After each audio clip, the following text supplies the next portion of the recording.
조선 왕실. 가장 높은 자리에 오른 한 여인. 그러나 그 자리는 가장 위태로운 자리였다. 총애를 받던 왕비에서 하루아침에 폐비로, 그리고 사약. 그녀의 죽음은 끝이 아니었다. 훗날 한 소년이 왕이 되었을 때 궁궐은 피로 물든다. 질투로 시작된 비극, 복수로 완성된 폭정, 조선을 뒤흔든 폐비 윤씨 사건. 한 편의 드라마처럼 풀어보는 역사 이야기. 유익한 시간 되시기를 바랍니다. 조선 제9대 왕 성종. 그는 7세의 어린 나이에 왕위에 올랐습니다. 군구파의 지지를 받으며 성장한 그는 점차 유능한 군주로 자리매김했죠. 성종은 경국대전을 완성하고 홍문관을 설치하는 등 문물제도를 정비하며 조선 중기 문화의 황금기를 열었습니다. 하지만 오늘 우리가 주목할 이야기는 그의 치세가 아닙니다. 한 여인의 비극, 그리고 그 비극이 낳은 조선 역사상 가장 잔혹한 복수극의 시작점을 말하려 합니다. 1476년 성종 7년. 성종의 후궁 중 한 명이었던 윤씨가 왕비로 책봉됩니다. 이것은 매우 이례적인 일이었습니다. 당시 조선은 엄격한 신분제 사회였고 왕비는 대부분 명문가의 정녀 중에서 간택되었습니다. 후궁 출신이 왕비가 된다는 것은 거의 전례가 없는 일이었죠. 그럼 윤씨는 누구였을까요? 그녀는 파평 윤씨 집안 출신으로 아버지는 윤기견이라는 인물이었습니다. 윤기견은 중급 관료 출신으로 결코 권세 있는 집안은 아니었습니다. 실록에는 윤씨가 용모가 단정하고 성품이 총명했다고 기록되어 있습니다. 윤씨는 처음 성종의 후궁으로 궁에 들어왔습니다. 그리고 1476년 7월 그녀는 아들을 낳습니다. 바로 훗날의 연산군입니다. 당시 성종에게는 첫 번째 왕비였던 공예왕후 한씨가 있었지만 한씨는 1474년에 이미 세상을 떠난 상태였습니다. 왕실에는 새로운 왕비가 필요했고 왕자를 낳은 윤씨가 그 자리에 오르게 된 것입니다. 같은 해 8월 윤씨는 정식으로 왕비로 책봉됩니다. 조선왕조실록은 이 사건을 담담하게 기록하고 있지만 당시 궁궐 안팎의 반응이 어땠을지는 충분히 짐작할 수 있습니다. 후궁 출신의 왕비. 신하들 사이에서는 분명 논란이 있었을 겁니다. 하지만 윤씨에게는 강력한 무기가 있었습니다. 바로 왕자를 낳았다는 사실입니다. 조선시대의 왕실의 가장 중요한 책무는 왕통을 이어갈 적장자를 생산하는 것이었습니다. 윤씨는 그 역할을 해냈고 그것이 그녀를 왕비의 자리에 올려놓은 결정적 이유였습니다. 왕비가 된 윤씨의 초기 생활은 비교적 평온했던 것으로 보입니다. 실록에는 그녀에 대한 특별한 기록이 거의 없습니다. 조선시대 여성들, 특히 왕실 여성들은 역사 기록에서 투명인간처럼 취급되는 경우가 많았습니다. 문제가 없으면 기록도 없었던 것이죠. 하지만 궁궐 안의 현실은 결코 평온하지 않았습니다. 성종은 다산의 왕이었습니다. 그는 재위기간 동안 무려 28명의 자녀를 두었는데 이는 12명의 후궁에게서 태어난 자식들이었습니다. 왕비 윤씨가 왕자를 낳았다고 해서 성종의 총애가 그녀에게만 머물렀던 것은 아니었습니다. 특히 성종은 숙의 엄씨, 숙의 정씨 등 여러 후궁들을 가까이 했습니다. 후궁들은 왕의 총애를 받기 위해 경쟁했고 왕비는 그런 후궁들을 관리하고 통제해야 하는 위치에 있었습니다. 이것은 단순한 질투의 문제가 아니었습니다. 왕실 내 권력 구도의 문제였죠. 윤씨가 왕비로 지낸 시간은 약 3년 반 정도였습니다. 그리고 그 기간 동안 그녀의 내면에서는 무언가가 조금씩 변해가고 있었습니다. 후궁 출신으로 왕비가 되었다는 것. 그것은 영광이기도 했지만 동시에 끊임없이 자신의 정당성을 증명해야 하는 부담이기도 했습니다. 왕비로서 그녀는 완벽해야 했습니다. 하지만 성종의 시선은 계속해서 다른 여인들에게로 향했고 궁궐 안에서는 그녀를 향한 곱지 않은 시선들이 존재했을 것입니다. 후궁 출신 주제에 애라는 속삭임들. 그것은 윤씨를 점점 예민하게 만들었을 겁니다. 1479년 성종 10년. 윤씨의 삶에 균열이 생기기 시작합니다. 이 해는 그녀의 운명이 급격하게 추락하기 시작한 해였습니다. 무슨 일이 있었을까요? 실록의 기록은 단편적이고 모호합니다. 하지만 그 조각들을 맞춰보면 한 여인의 절망과 분노가 보이기 시작합니다. 사랑받던 왕비. 아니, 정확히 말하면 사랑받고 싶었던 왕비. 그녀는 이제 돌이킬 수 없는 선택을 향해 다가가고 있었습니다. 그리고 그 선택은 단지 그녀 한 사람의 비극으로 끝나지 않을 것이었습니다. 그것은 조선 왕조 역사상 가장 끔찍한 피해 복수극으로 이어질 씨앗이 되었습니다. 1479년 성종 10년 6월 조선왕조실록에는 이런 기록이 등장합니다. 왕비 윤씨가 투기하여 후궁을 해치려 했다. 짧은 문장이지만 이것은 윤씨의 몰락을 알리는 첫 신호탄이었습니다. 투기. 조선시대 여성들에게 씌워진 가장 치명적인 낙인 중 하나였습니다. 유교 사회에서 여성의 덕목은 순종과 인내였고, 특히 왕비는 후궁들을 너그럽게 포용해야 하는 존재로 여겨졌습니다. 남편이 다른 여자들을 가까이 해도 질투하지 않는 것, 그것이 현모양처이자 왕비의 덕목이었죠. 하지만 윤씨는 그렇게 할 수 없었습니다. 아니, 그렇게 하지 않았습니다. 실록의 기록을 따라가 보겠습니다. 성종은 점점 더 많은 시간을 다른 후궁들과 보냈습니다. 특히 숙의 정씨와 숙의 엄씨에게 많은 총애를 보였다고 전해집니다. 왕비 윤씨는 이것을 참을 수 없었습니다. 그녀는 후궁들을 노골적으로 견제하기 시작했고, 심지어 신체적으로 위해를 가하려 했다는 혐의를 받게 됩니다. 정확히 무슨 일이 있었는지는 기록이 명확하지 않습니다. 후궁을 밀쳤다는 이야기도 있고 독을 먹이려 했다는 소문도 있었습니다. 하지만 이것이 사실이었는지 아니면 윤 씨를 제거하려는 세력들이 만들어낸 이야기인지는 지금으로서는 알 수 없습니다. 중요한 것은 성종과 조정 신하들이 이 사건들을 어떻게 받아들였느냐입니다. 그들은 윤 씨의 행동을 왕비로서 자격 미달로 판단했습니다. 1479년 6월 24일 성종은 중요한 결정을 내립니다. 왕비 윤 씨를 폐위한다는 것입니다. 그러나 이것은 쉽게 이루어진 결정이 아니었습니다. 조선 건국 이래 왕비가 폐위된 사례는 거의 없었기 때문입니다. 신하들 사이에서도 의견이 갈렸습니다. 어떤 신하들은 왕비의 폐위를 강력히 주장했습니다. 투기는 칠거지악의 하나입니다. 왕비라 해도 예외일 수 없습니다. 하지만 다른 신하들은 신중론을 폈습니다. 왕자를 낳은 어머니를 폐위하는 것은 왕실의 위엄에 해가 될 수 있습니다. 성종의 입장은 확고했습니다. 그는 윤 씨의 행동을 용납할 수 없다고 판단했습니다. 어쩌면 그는 진정으로 윤 씨의 질투와 투기가 왕실의 화합을 해친다고 믿었을지도 모릅니다. 아니면 이미 마음이 다른 곳으로 향했기에 윤 씨를 내칠 명분을 찾고 있었을 수도 있습니다. 결국 윤 씨는 왕비의 자리에서 쫓겨납니다. 폐비. 이것은 단순히 직위를 잃는다는 의미가 아니었습니다. 왕실에서 추방당한다는 것, 모든 권리와 명예를 박탈당한다는 것을 의미했습니다. 더 비극적인 것은 그녀가 아들과도 분리되었다는 사실입니다. 당시 3살이었던 왕자는 궁궐에 남았고 윤 씨는 궁 밖으로 쫓겨났습니다. 어머니와 아들은 강제로 헤어져야 했습니다. 배비가 된 윤 씨는 사가로 내려가 유폐 생활을 시작합니다. 기록에 따르면 그녀는 서울 인왕산 근처의 한 집에 머물렀다고 합니다. 왕비에서 폐비로, 화려한 궁궐에서 초라한 사가로. 그 추락의 속도는 너무나 빨랐습니다. 하지만 이야기는 여기서 끝나지 않았습니다. 오히려 더 어두운 국면으로 접어들기 시작했습니다. 폐비가 된 후에도 윤 씨는 조용히 지내지 못했던 것으로 보입니다. 실록에는 그녀가 원망하는 말을 많이 했다는 기록이 나옵니다. 성종을 저주했다는 소문도 돌았고 궁궐에 복수하겠다는 말을 했다는 이야기도 전해졌습니다. 이것이 사실이었을까요? 아니면 그녀를 완전히 제거하려는 사람들이 만들어낸 구실이었을까요? 우리는 알 수 없습니다.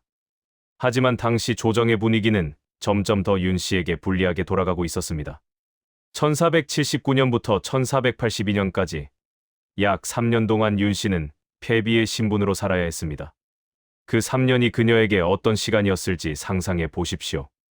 한때 조선의 국모였던 여인이 이제는 감시 속에서 하루하루를 버텨야 했습니다.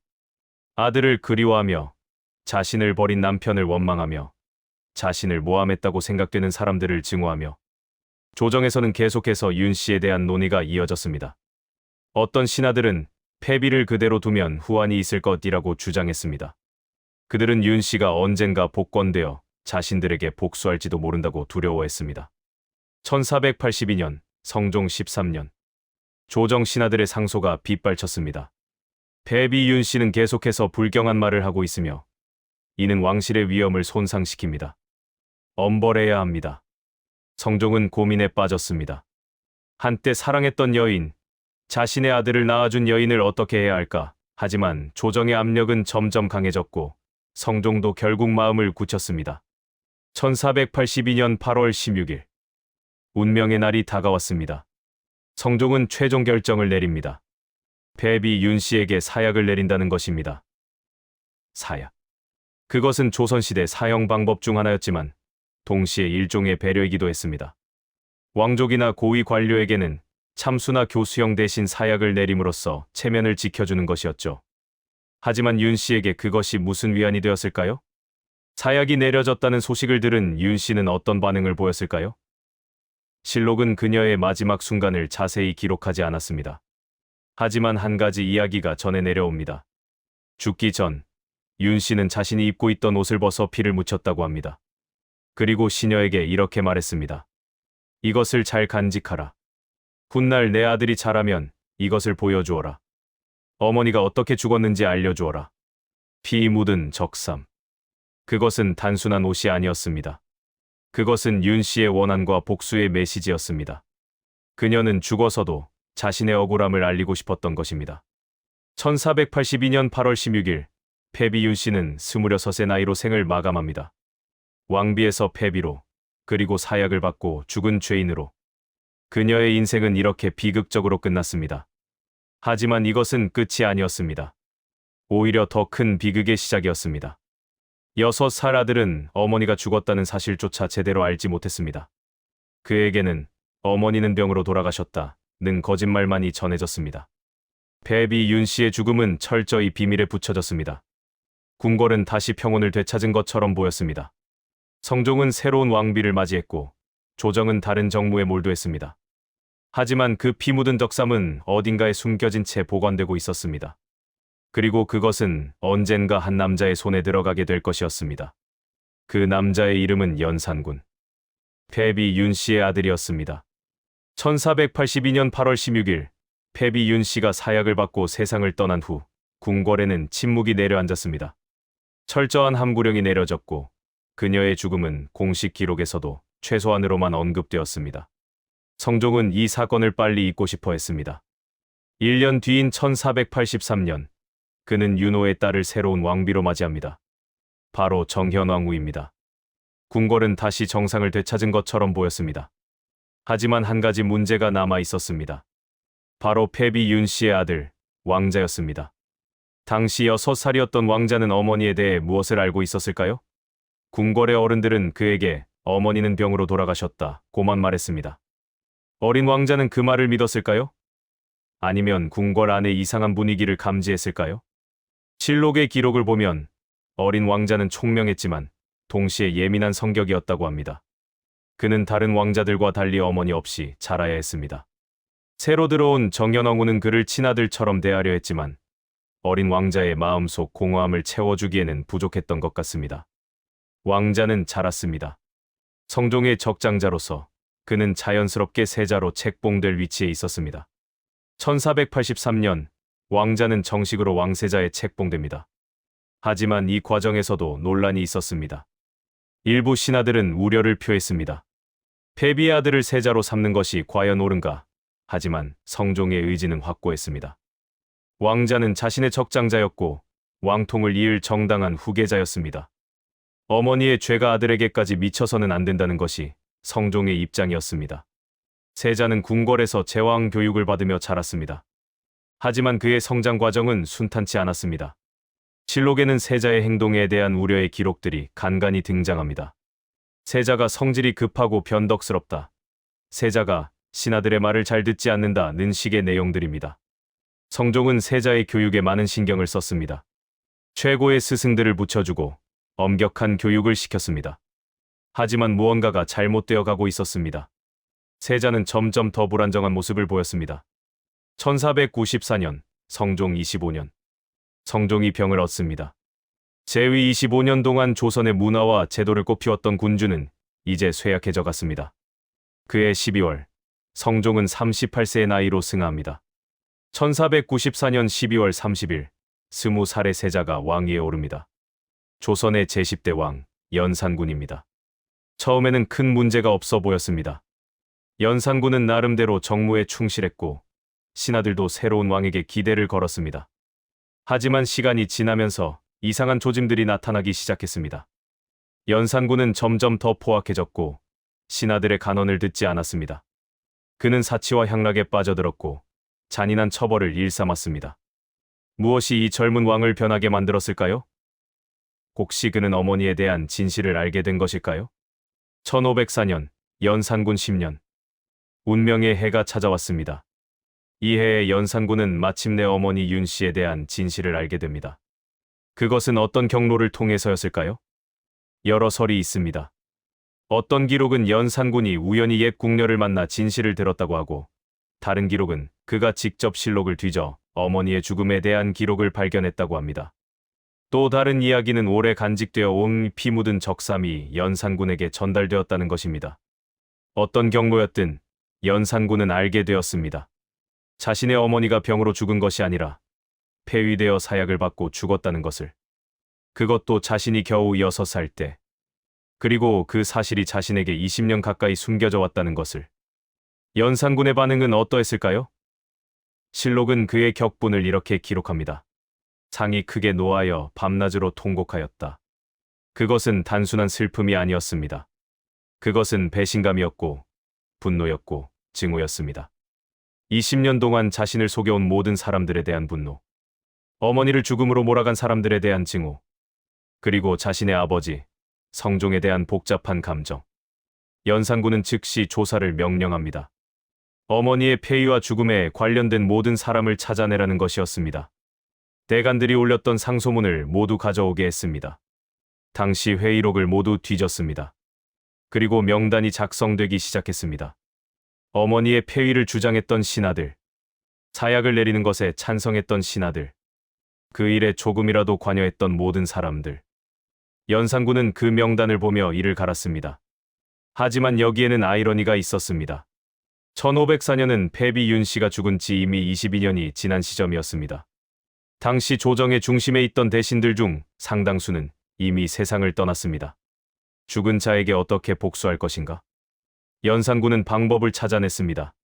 죽은 자에게는 부관참시를, 살아있는 자에게는 극형을 내리는 것이었습니다.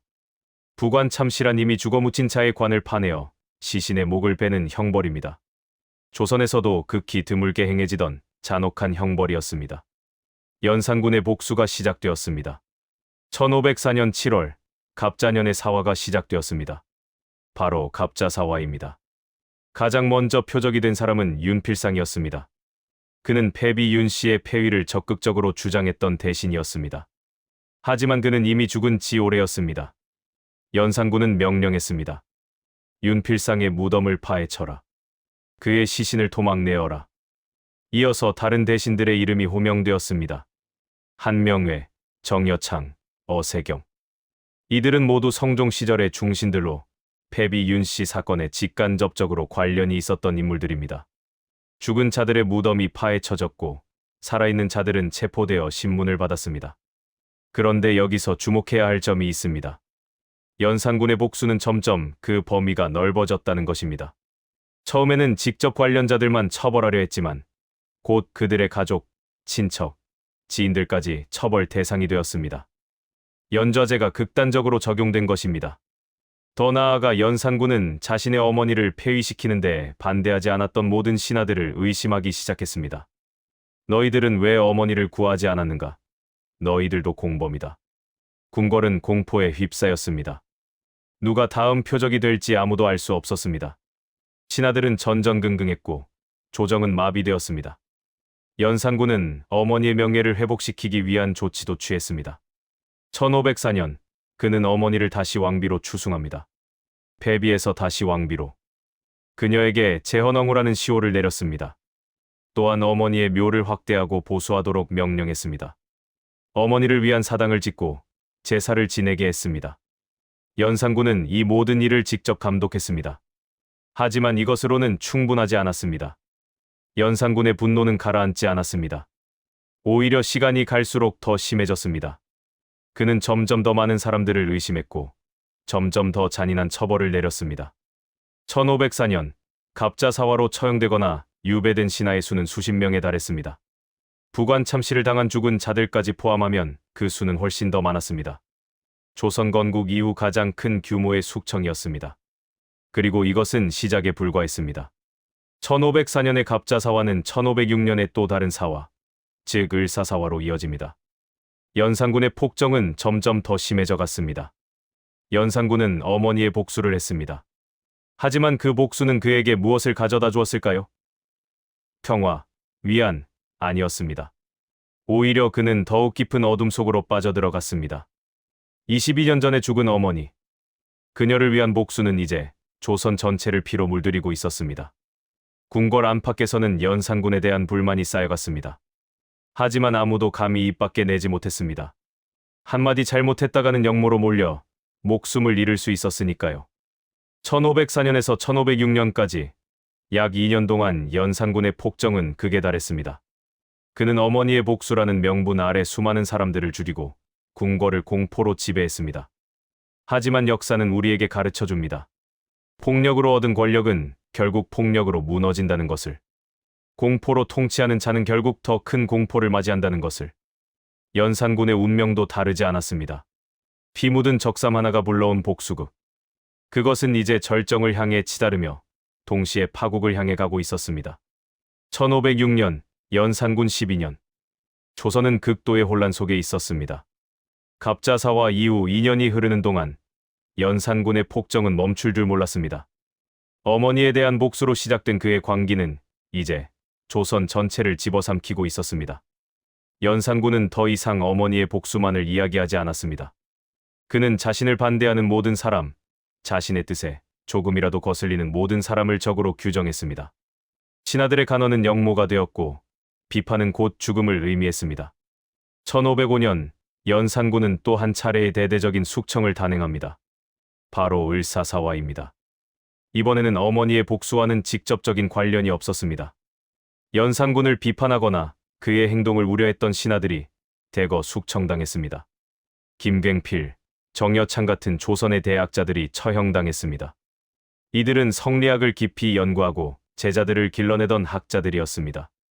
그들의 죄는 무엇이었을까요? 그들이 연산군의 행동이 왕도가 아니라고 유교적 이상에 어긋난다고 생각했다는 것. 그것뿐이었습니다. 연산군의 사치와 방탕도 극에 달했습니다.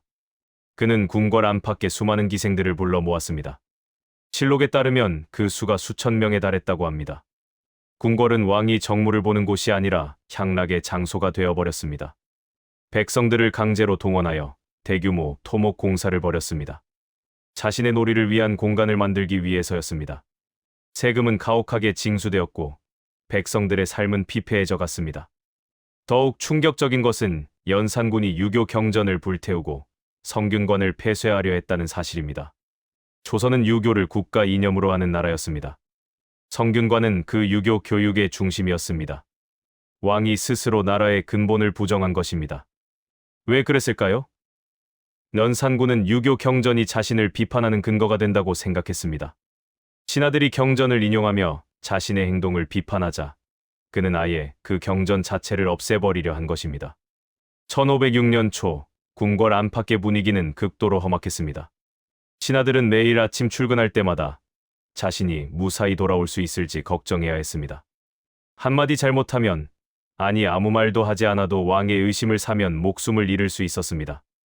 백성들의 원성도 하늘을 찔렀습니다. 가혹한 세금, 강제징용, 끝없는 토목 공사. 백성들은 굶주리고 고통받았지만 왕은 궁궐에서 연회를 열고 있었습니다. 그리고 마침내 더 이상 참을 수 없다고 판단한 사람들이 나타났습니다. 박원종, 성희안, 유순정. 이들은 모두 성종 때부터 조정에서 일해온 중견 신하들이었습니다. 그들은 비밀리에 모여 논의를 시작했습니다. 이대로 가다가는 나라가 망한다. 우리가 무언가를 해야 한다. 하지만 그들이 계획한 것은 단순한 개혁이 아니었습니다. 그것은 반정, 즉 쿠데타였습니다. 왕을 폐위시키고 새로운 왕을 옹립한다는 것. 이것은 엄청난 모험이었습니다. 실패하면 삼족이 멸문당할 역모였으니까요. 하지만 그들은 더 이상 다른 방법이 없다고 판단했습니다.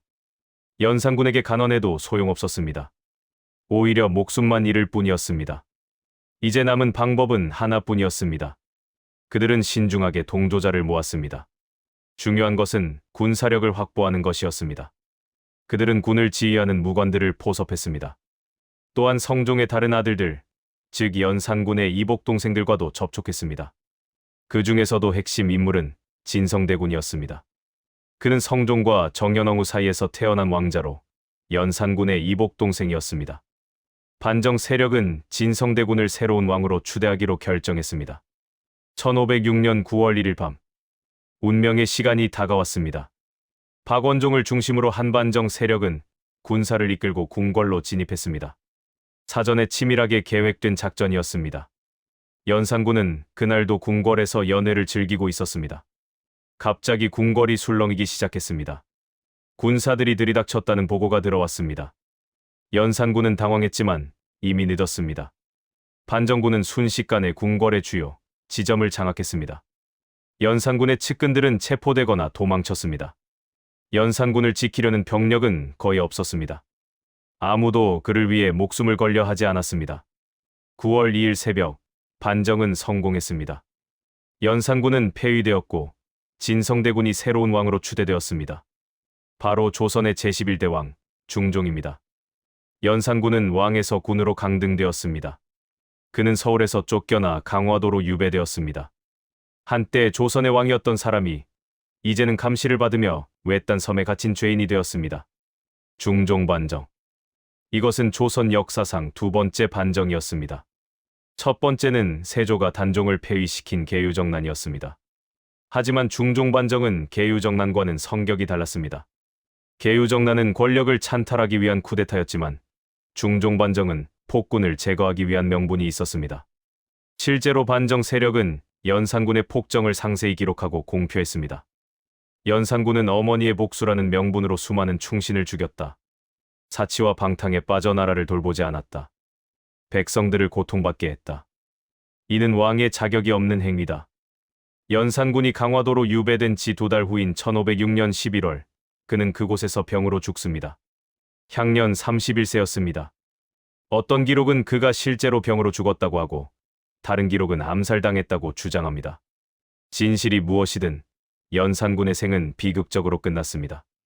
연산군이 죽은 후 조정에서는 그의 묘호를 어떻게 할 것인가를 논의했습니다. 결국 그에게는 왕의 묘호가 아닌 군이라는 칭호만 붙여졌습니다. 연산군. 이것은 그가 왕으로 인정받지 못했다는 의미였습니다. 그렇다면 이 모든 비극의 원인은 무엇이었을까요? 패비 윤씨 사건을 어떻게 평가해야 할까요? 어떤 사람들은 패비 윤씨가 실제로 질투와 투기로 궁궐을 어지럽혔고, 따라서 그녀의 폐위는 정당했다고 주장합니다. 그녀의 비극은 자업자득이라는 것입니다. 하지만 다른 시각도 있습니다. 패비 윤씨는 당시 궁궐 정치의 희생양이었다는 것입니다. 후궁 출신으로 왕비가 된 그녀는 처음부터 조정 세력들의 견제 대상이었습니다. 그들은 그녀를 제거하기 위해 온갖 혐의를 씌웠고, 결국 성종도 그들의 압력에 굴복했다는 것입니다. 어느 쪽이 진실일까요? 우리는 정확히 알 수 없습니다. 조선왕조실록은 승자의 기록입니다. 패비 윤씨 자신의 목소리는 그 어디에도 없습니다. 우리에게 남은 것은 그녀를 폐위시킨 사람들이 남긴 기록뿐입니다. 확실한 것은 이 사건이 엄청난 비극을 낳았다는 사실입니다. 한 여인의 죽음이 20년 후 수백 명의 죽음으로 이어졌습니다. 어머니의 복수를 위해 일어난 아들은 결국 폭군이 되어 폐위당했습니다. 패비 윤씨는 아들에게 피 묻은 적삼을 남기며 복수를 부탁했습니다. 그녀는 자신의 억울함이 풀리기를 원했을 것입니다. 하지만 그 복수가 이런 결과를 낳으리라고는 예상하지 못했을 것입니다. 연산군은 어머니를 사랑했습니다. 아니, 정확히는 자신이 알지도 못했던 어머니를 사랑했습니다. 그는 어머니의 죽음에 대한 진실을 알았을 때 그 충격과 분노를 감당할 수 없었습니다. 그래서 복수에 나섰습니다. 하지만 그의 복수는 정의를 실현한 것이 아니었습니다. 그것은 또 다른 폭력이었고 또 다른 비극이었습니다. 복수는 복수를 낳았고 폭력은 폭력을 낳았습니다. 결국 연산군 자신도 비극적인 최후를 맞이했습니다. 중종이 즉위한 후 조정은 연산군 시대의 잘못을 바로잡으려 했습니다. 갑자사화와 을사사화로 억울하게 죽은 사람들의 명예를 회복시켰습니다. 연산군이 내린 가혹한 법들을 폐지했습니다. 백성들의 고통을 덜어주려 노력했습니다. 하지만 연산군 시대가 남긴 상처는 깊었습니다. 수많은 가정이 파괴되었고 조선의 지식인 사회는 큰 타격을 입었습니다. 무엇보다 왕권의 정통성에 큰 의문이 제기되었습니다. 왕도 폐위될 수 있다는 것을 보여준 사건이었으니까요. 패비 윤씨 사건은 조선 역사에서 하나의 교훈으로 남았습니다.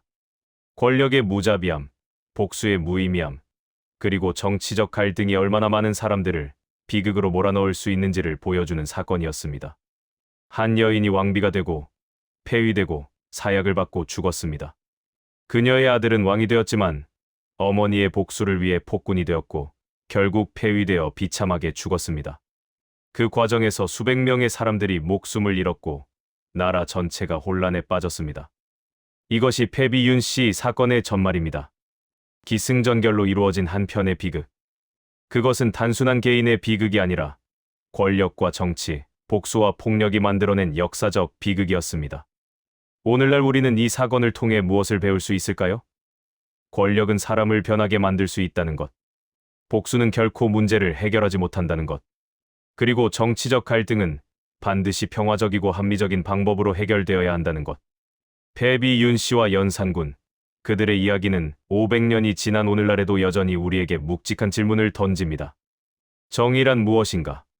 복수와 정의는 같은 것인가? 개인의 한과 국가의 안정, 그 사이에서 우리는 어떤 선택을 해야 하는가? 이 질문들에 대한 답은 쉽지 않습니다. 하지만 역사는 우리에게 계속해서 생각할 기회를 줍니다. 그리고 같은 비극이 반복되지 않기를 바라게 만듭니다. 패비 윤씨 사건. 그것은 조선 역사에서 가장 비극적인 사건 중 하나로 남아 있습니다. 그리고 그 비극은 오늘날까지도 우리에게 많은 것을 생각하게 만듭니다. 오늘 이야기가 마음에 남으셨다면 구독과 좋아요 부탁드립니다.